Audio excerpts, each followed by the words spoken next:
Ya. Jadi kita untuk melihat nasab itu biar jelas. Untuk menikahkan pun begitu. Kalau seorang perempuan punya ayah, maka kewajiban ayahnya lah untuk menikahkan anak perempuannya. Bukan KUA. KUA itu pegawai pencatat nikah. أعوذ بالله من الشيطان الرجيم بسم الله الرحمن الرحيم Assalamualaikum warahmatullahi wabarakatuh.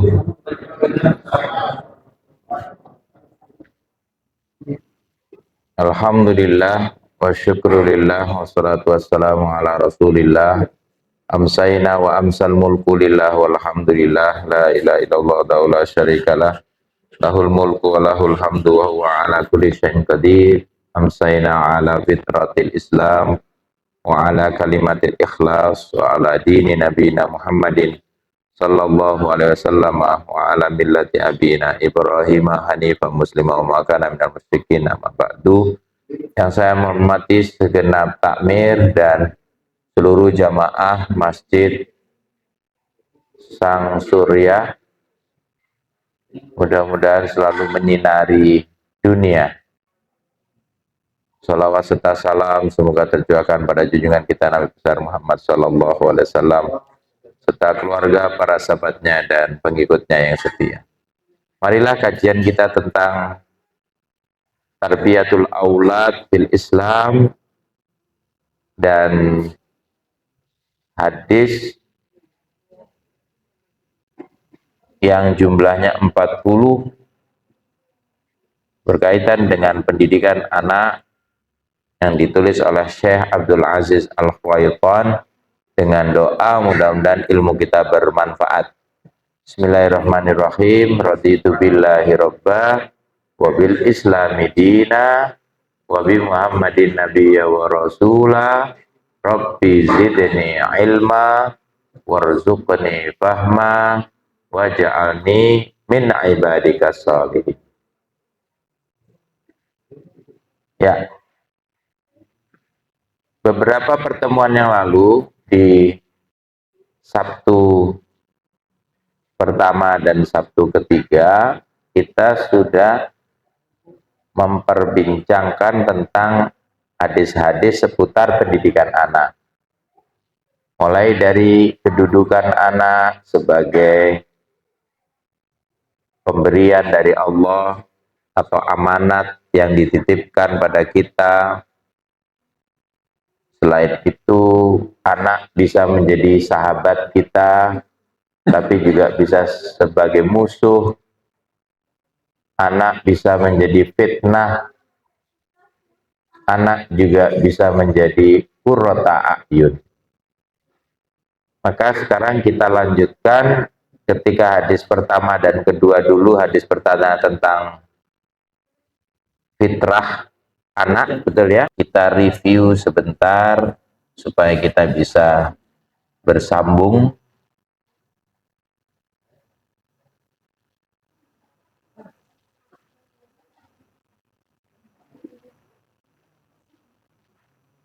Ya.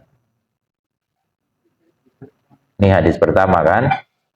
Ya, tentang bahwa mamin mauludin illa yuladu al fitrah.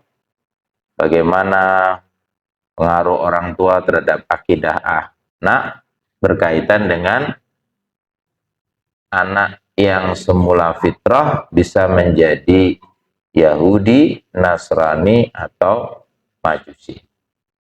Setelah itu kita lanjutkan hadis kedua. Saat itu kita membahas tentang tanggung jawab orang tua dalam mendidik anak berkaitan dengan posisi orang tua sebagai pemimpin. Ya, kullukum ra'in wa kullukum mas'ulun an ra'iyati. Jadi kita sekarang lanjutkan hadis ketiga, ya. Hadis ketiga, kesalehan anak bermanfaat bagi orang tuanya meski setelah meninggal dunia. Nah, ini yang sering kita dengar, tapi mari kita ikuti yang satu ini. Mari kita baca basmalah. Bismillahirrahmanirrahim. Anak-anak juga ikut. Itu jajannya ditaruh dulu. Baca ya. Bisa baca? Siapa yang bisa baca? Ayo baca sama-sama yuk. An Abi Hurairah radhiyallahu anhu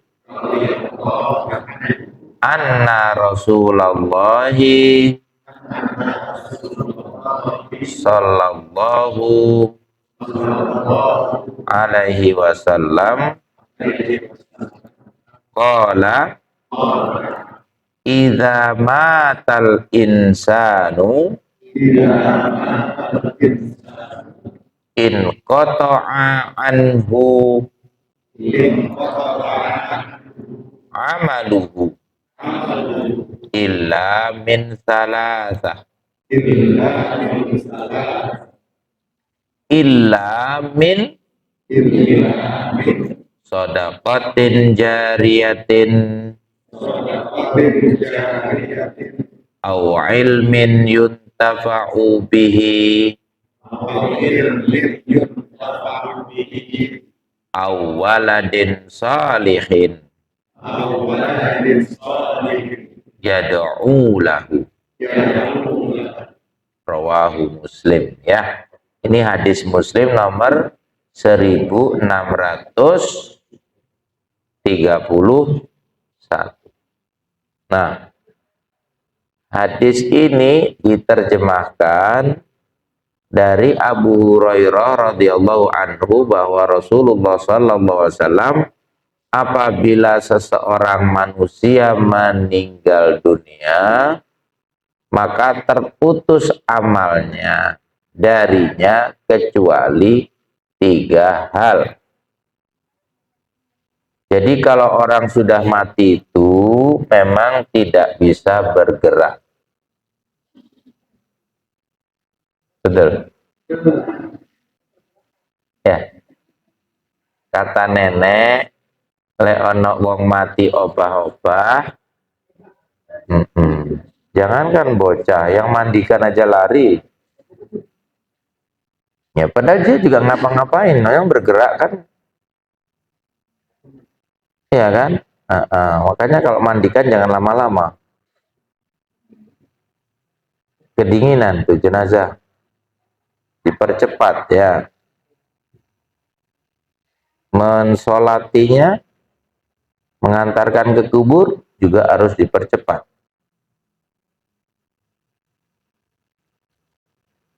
Nah, ketika sudah meninggal itu, terputuslah hubungan suami dengan istrinya, orang tua dengan anaknya,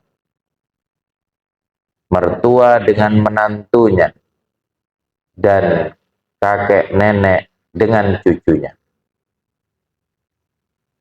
Hanya ada hubungannya seseorang itu dengan amalannya 3 hal itu. Jadi insan di situ itu ada yang menerjemahkan bahwa itu kaitannya khusus orang tua dengan anak kandungnya. Sebab kalau orang tua dengan anak angkatnya tentu tidak ada hubungannya kecuali pengasuhan. Anak adopsi istilahnya sekarang. Jangankan untuk kaitannya dengan amalannya, warisan saja anak adopsi tidak seperti anak kandung. Ya, posisi dan kontribusinya berbeda. Itulah pentingnya nasab. Maka diperdebatkan di YouTube, dan Bapak Ibu, saya tidak tahu nasabnya siapa. Ya, kalau kita ngecek biasanya 7 turunan. Ya, Jadi kita untuk melihat nasab itu biar jelas. Untuk menikahkan pun begitu. Kalau seorang perempuan punya ayah, maka kewajiban ayahnya lah untuk menikahkan anak perempuannya. Bukan KUA. KUA itu pegawai pencatat nikah. Dia cuma pencatat nikah. Jadi yang punya kewajiban menikahkan adalah ayah kandungnya. Maka saya dulu dinikahkan sama bapak mertua saya, Bapak Profesor Kasiram. Dikatakan bahwa kalimatnya, coba lihat kan, wahai Zulfi, saya nikahkan engkau, putra Bapak Jufri, dengan putri kandung saya yang bernama Caturing Tias Dwi Astuti dengan mahar 2.292.000 rupiah dibayar tunai. Jadi dengan putri kandung saya, bukan putrinya KUA. Ya, kenapa kok kebanyakan KUA? Karena ayahnya nggak mampu menikahkan sendiri, atau nggak bisa menikahkan diri, atau tidak tahu hukumnya. Padahal itu anak kandungnya. Kebanyakan mewakilkan kepada kepala KUA. Jadi bukan kepala KUA. Ya, makanya yang punya anak-anak perempuan ini nanti nikahkan sendiri loh ya. Jangan wakil-wakilan dulu. Dulu waktu bikin tidak diwakilkan. Ya kan? Nah, jadi ini anak perempuan-perempuan ini nanti dinikahkan sendiri ya Pak ya. Jangan sampai diwakil-wakilkan. Ya, anak itu sudah titipan. Masih juga ditaruh di TPA, tempat penitipan anak.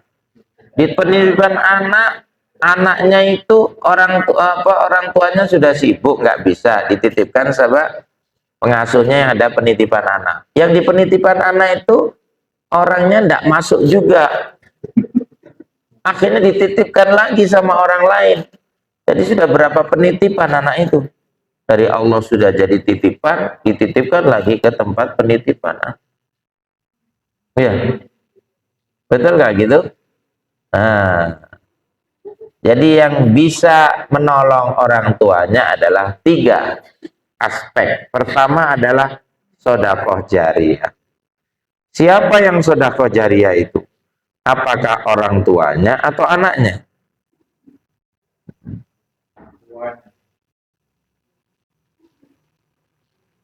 Nah, kan ini kaitannya sama yang meninggal.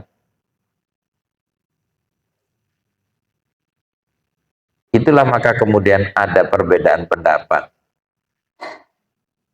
Kalau yang mensedekahkan itu orang tua dan sudah meninggal, maka itu disebut dengan jariyah. Jaro yajri artinya mengalir. Seperti air yang mengalir itu sifatnya jariyah. Maka ketika orang tuanya sudah tidak ada lagi, sedekah itu akan mengalirkan pahala sampai nanti hari kiamat. Misalnya orang tuanya dulu bersedekah mimbar ini. Selama mimbar ini dipakai oleh imam untuk khutbah, khotib untuk khutbah, mubaligh untuk tausiah, maka orang tua kita itu akan dapat pahala sepanjang mimbar ini dimanfaatkan. Kalau ada yang wakaf masjid ini, sepanjang masjid ini berdiri dan dipakai untuk sholat, maka manfaatnya adalah mengalir kepada orang yang wakaf. Termasuk karpet ini, sampai-sampai karena pemahaman itu, kalau karpet ini diganti, nggak boleh sama yang pertama. Siapa yang ngasih pertama ini? Kan sudah jelek, diganti sama yang bagus. Loh, punya saya nanti kan nggak ada pahalanya kalau gitu kan. Nah, pemahamannya kemudian adalah bahwa tetap kebaikan itu tercatat walaupun karpetnya sudah tidak terpakai lagi. Gitu ya. Jadi kalau nanti direnovasi atau diperbaiki, karpetnya memang sudah waktunya ganti yang baru lagi, tetap dia dapat pahala juga. Gitu ya. Nah, karpet ini jangan dibuang, berikan ke masjid atau musola yang belum punya karpet. Terus sampai terakhir jadi keset. Nanti dipotong-potong bermanfaat jadi keset. Selama jadi keset bermanfaat lagi. Jadi tidak ada habisnya. Kalaupun semua pun sudah hilang, sudah rusak, sudah usang, amalan itu tetap tercatat. Itulah namanya jariyah. Untuk yang kedua adalah ilmu yang dapat diambil manfaatnya. Jadi seperti saya begini nih, sampaikan ilmu saya kepada Bapak Ibu juga mengamalkan ilmu yang saya sampaikan, Bapak Ibu tetap dapat pahala. Saya dapat pahala, tapi tanpa mengurangi pahala Bapak Ibu semuanya. Gitu ya. Falayan kuso min ajri fa'ilihi syai'un. Kata Nabi, tanpa mengurangi pahala sedikit pun orang yang mengamalkannya. Jadi makanya Bapak Ibu dan anak-anakku semua juga hendaknya mengamalkan apa yang saya sampaikan. Sebagaimana Nabi juga diamalkan sabda-sabdanya lewat para sahabatnya yang waktu itu masih hidup. Dan begitu pula kita. Nah, sekarang yang hubungannya dengan anaknya, yaitu yang ketiga, anak soleh yang mendoakan orang tuanya. Jadi yang pertama anaknya harus soleh, yang kedua adalah mendoakan. Apa ada kira-kira ada anak soleh yang tidak mendoakan? Gimana? Bisa saja dia soleh saja secara individual, tapi mungkin dia tidak mendoakan orang tua atau lupa mendoakan orang tua. Jadi kalau yang suka mendoakan, nah sekarang kebalikannya, dia mendoakan tapi tidak soleh. Bagaimana coba? Nah, kita lihat sekarang bagaimana penjelasannya ya. Dari riwayat ini pertama, ada faedah hadis yang perlu kita tekankan. Seorang mayit terputus amalnya apabila telah meninggal dunia, kecuali amalan yang ditunjukkan dalil pengecualiannya tadi. Jadi maksudnya tiga hal itu termasuk dalil pengecualian. Jadi kalau sudah illah, ada illah itu namanya harful istisna, mengecualikan bagi yang lain. Karena innamal a'malu binniyat wa innama likulli imri'in ma nawa. Jadi hadis pertamanya itu adalah berkaitan dengan setiap amalan itu tergantung pada niatnya. Jadi Bapak Ibu kesini itu niatnya apa? Karena motivasi atau motif nasi? Hah? Ada nasinya apa enggak? Maka saya tanya. Jadi ada orang yang ke masjid itu kalau tidak motivasi, ya motif nasi. Karena zamannya sekarang dikit-dikit bereputasi. Padahal ada orang yang berepot nasi. Reputasi dan repot nasi.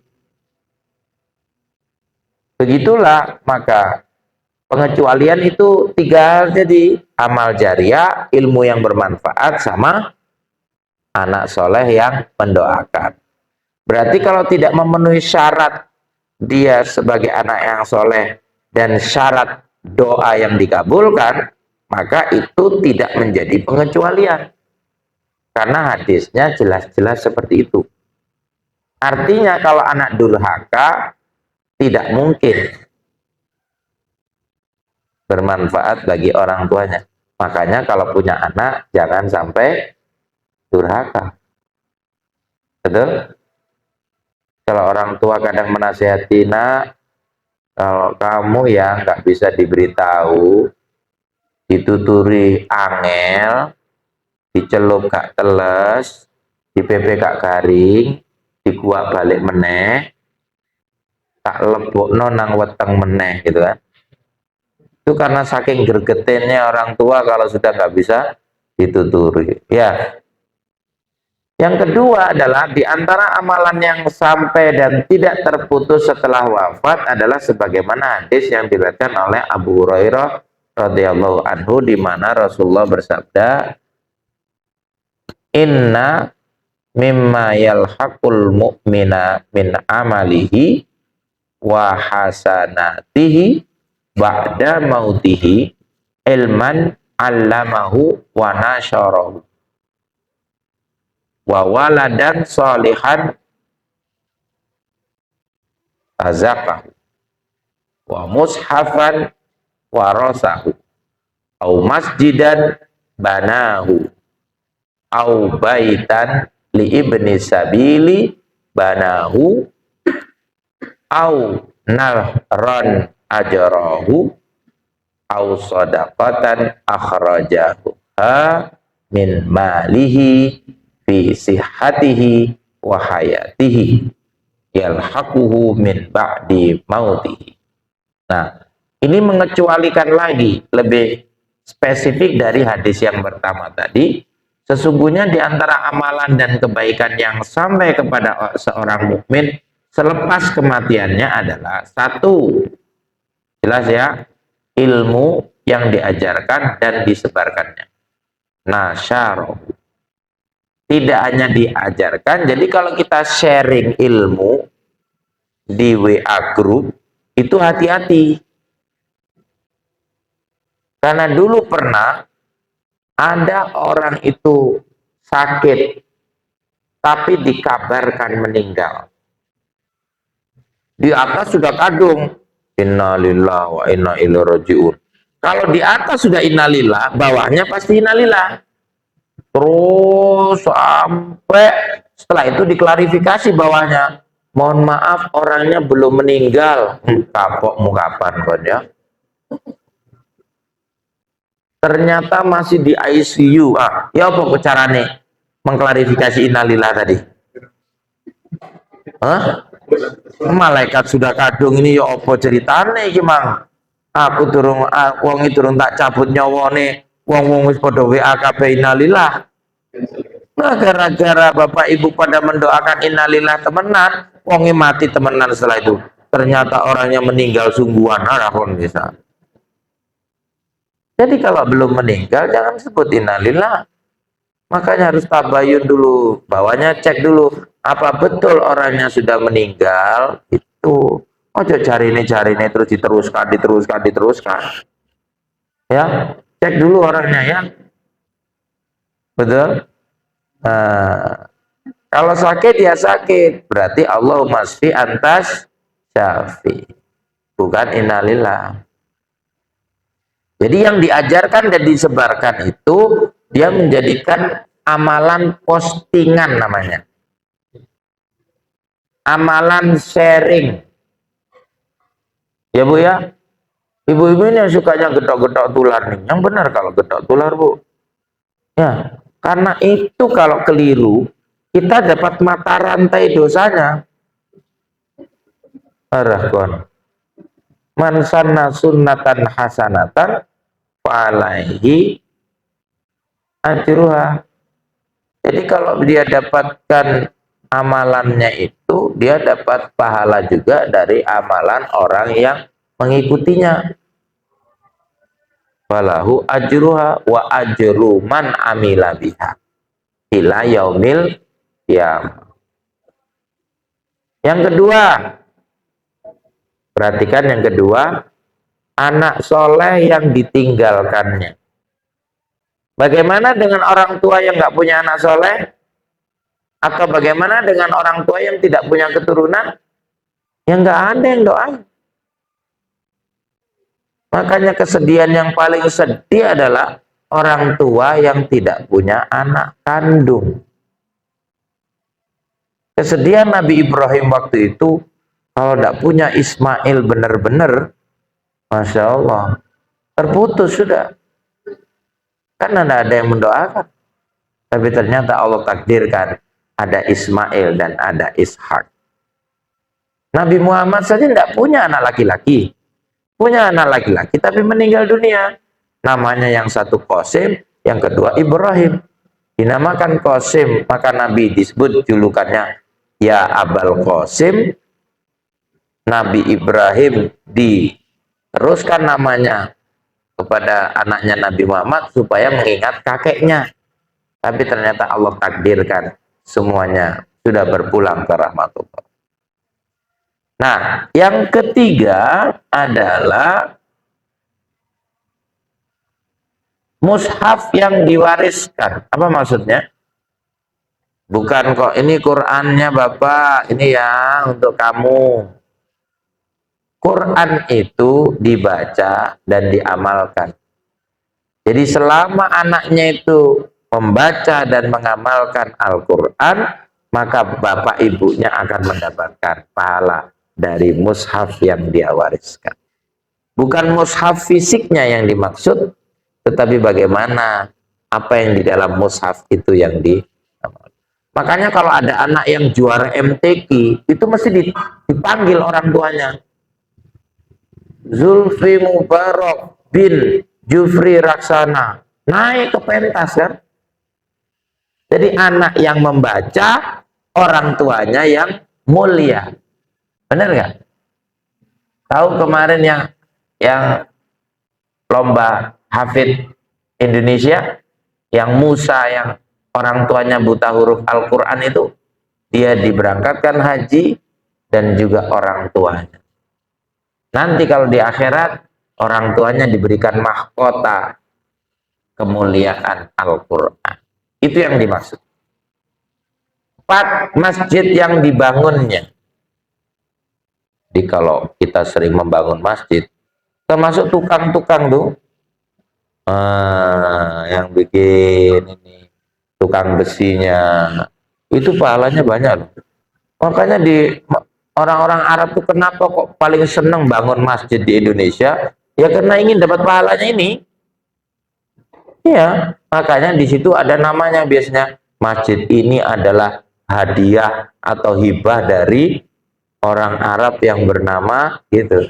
Iya, kalau di orang-orang Saudi Arabia itu sendirian, satu orang membangun satu masjid. Jadi nilainya itu 0,5 miliar sampai 1 miliar lah bangun masjid. Nah, tapi tidak usah putus asa, masih ada amalan yang lain. Yang kelima, rumah persinggahan bagi musafir yang dibangunnya. Saya kalau tausiah di luar kota, di Pasuruan, Probolinggo, Banyuwangi, Tuban, Lamongan, Bojonegoro, itu masjidnya selalu ada rumah ustadz, rumah singgah, rumah transit. Jadi kalau ustadz dari luar kota tidak diinapkan di hotel, apalagi hotelnya namanya hotel iblis. Betul? Ada kan? Itu aslinya iblis. Ya karena apa? Ustadz-ustadz itu ada yang imannya lemah, termasuk saya. Jadi saya itu kalau di hotel tuh saya tidak kuat Pak, karena godaannya terlalu berat. Ya. Jadi kalau ustadz kok kemudian nginap di hotel, lalu di hotel itu memang banyak tawaran-tawaran, lebih-lebih lagi berdiri di waktu malam, wah itu udah diketok itu jam 3 dini hari itu. You need a friend. Ngerti maksudnya? Ojo yes saya iki bahasa Inggris temenan nih gimana? Yes temenan yang bayar apa ya? Kasih itu pengawesan itu. Jadi gitu ya. Jadi rumah singgah itu penting. Saya ingin suatu saat nanti masjid kita punya rumah singgah. Jadi ustadz-ustadz yang tausiah dari luar kota, siapa tahu nanti suatu saat kita mendatangkan Ustadz Adi Hidayat, Ustadz Abdul Somad, ya. Siapapun yang kita undang, langsung Ustadz ini ada. Jadi kalau saya datang itu saya sudah VIP kamarnya. Di situ sudah ada kamar mandi dalam, sudah ada spring bednya, sudah ada mejanya lengkap dengan makanan, minuman dan buah-buahan, ada mini kulkasnya, ada televisinya, semuanya AC di dalam kamar. Terus pokoknya VIP saya. Sehingga saya aman. Dan juga besok kalau tausiah saya sudah tidak repot lagi transportasinya, langsung. Jadi itu include di dalam. Dan juga ada masjid tempatnya marbot. Jadi marbotnya itu di sampingnya, dia sudah spesialis untuk memelihara masjid. Dia juga pengamanannya. Sehingga kalau ada apa-apa, ya anak itu yang bertanggung jawab. Karena kita mungkin pergi kemana-mana, kita tidak tahu situasi dan kondisinya, marbot itulah yang bertanggung jawab. Jadi satu kamar marbot, yang satu kamar singgah untuk ustaz. Gimana, setuju nggak? Ya no hadise iki masalahe. Lah kadhe kau no gak diamal no gitu mana. Ya. Nah, bahkan kalau bisa nanti untuk musafir. Jadi seperti di Masjid Jogokarian. Di Jogokarian itu kalau kita masuk, di atasnya itu hotel. Jadi hotelnya itu tempat untuk persinggahan orang-orang yang mau ke Jogja, ya ke masjid, ya ke hotel, nginap di situ, tidak hotel yang terpisah dari masjid. Jadi hotelnya hotel syar'i. Jadi kalau ghibah pun ghibah syar'i, masya Allah. Ghibah syar'i itu yang gimana, Bu? Ngerasani tapi di masjid ya. Biasanya yang rasa-rasa itu ibu-ibu atau bapak-bapak? Oh, bapak ya. Yang keenam, sungai yang dialirkannya. Sungai yang dialirkannya. Depan ini mengalir ya? Nah, berarti suatu saat kalau ada yang menghambat, ada sampahnya, ambillah itu sampah. Bersihkan itu selokan. Jadi membersihkan selokan, membersihkan sungai, itu termasuk bagian dari amal jariah, Pak. Biar dia mengalir terus. Jangan sampai mampet. Nanti kalau mampet, pasti menimbulkan mudorot yang lebih besar. Apa saja pokoknya yang sifatnya itu untuk fasilitas umum, untuk kepentingan bersama. Ini masuk kategorinya. Sungai itu salah satu. Yang ketujuh, sedekah yang dikeluarkan dari hartanya ketika masih sehat dan hidup. Nah, ini ya, masih sehat dan hidup. Maka ini akan sampai kepadanya setelah dia wafat. Nah, yang ketiga, doa anak yang soleh bermanfaat bagi kedua orang tuanya setelah wafatnya. Tapi ingat, doanya doa yang baik loh ya. Bukan, ya Allah, mudah-mudahan orang tuaku disiksa waktu karena dulu tidak mau memberi sangu waktu aku sekolah. Nah, itu dinteling-eling. Makanya bapak-bapak ini anak sekolah sampai kayak sangu loh, Pak. Engko lek ndongakno elek nang bapak ibu gara-gara katinge sangu, bahaya ini ya. Ya, betul ya. Yang keempat, kesalehan dan keistiqomahan anak serta upaya mendidik di atasnya memiliki urgensi yang sangat besar. Makanya didik anak-anak, alimu auladakum fa innahum makhluquna li zamanin ghairu zamanikum. Didiklah anak-anakmu kata Nabi, karena anakmu itu diciptakan untuk zaman yang berbeda dengan zaman. Dan yang terakhir, doa anak kepada orang tuanya memiliki keutamaan yang besar. Maka anak-anak kita ajarilah berdoa, Allahumma firli wali walidayya warhamhuma kama rabbayani shaghira. Ketika dia minta ampun untuk dirinya, tidak lupa. Semoga ini bagian dari Islamic parenting, bagaimana orang tua juga dididik untuk menjadi orang tua yang pandai mendidik anaknya, dan anaknya menjadi anak yang terdidik dan menjadi anak yang soleh, berbakti kepada ayah bundanya.